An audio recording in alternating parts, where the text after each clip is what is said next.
Hi നമസ്കാരം. നമ്മളതാണ് നമുക്ക് ഇന്നൊരു ഡഫിൾ ബാഗ് ചെയ്യാം. അപ്പോൾ ഈ ഡഫിൾ ബാഗ് എന്ന് പറഞ്ഞു കഴിഞ്ഞാൽ ഈ കസ്റ്റമറിനോട് പറഞ്ഞിട്ടുണ്ടായിരുന്നു ആൾക്ക് കുറച്ച് വെറൈറ്റി സാധനം വേണം.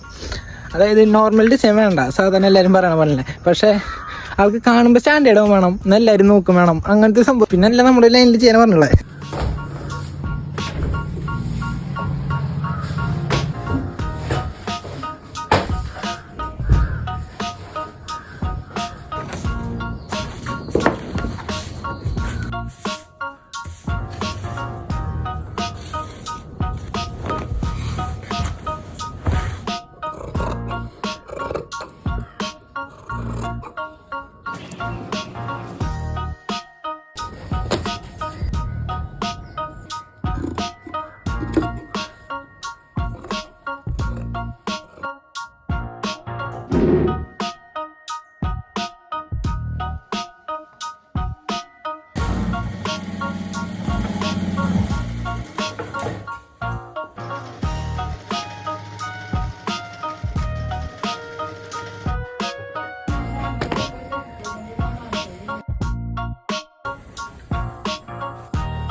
അപ്പോൾ ഇത്രയ്ക്കുള്ള നമ്മുടെ ഇന്നത്തെ വീഡിയോ എല്ലാവർക്കും ഇഷ്ടപ്പെടുന്നു വിചാരിക്കും. അപ്പോൾ നമുക്ക് എന്തായാലും വേറൊരു പരിപാടിയായിട്ട് അടുത്ത വീഡിയോയിൽ കാണാം. അപ്പോൾ ഓക്കെ, ബൈ.